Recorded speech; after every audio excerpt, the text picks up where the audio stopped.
halos full memory na nga itong isang cellphone ko na ginagamit ni Johnson. Kaya bumili na ako ng flash drive mga bossing. 1 terabyte na yan. At ang maganda, 3.0 na yan. Kaya mabilis mag-transfer ng mga data.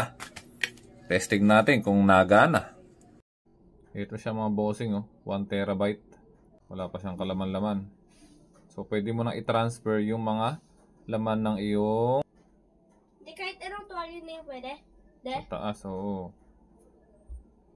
Move lang, tapos move. Dito natin siya ilalagay. Tapos move here. Okay. Diba? Yun na. Napakabilis lang mag-move ng file mga bossing. Nasa baba lang po yung link kung gusto nyo ring bumili. Maraming salamat. Ingat!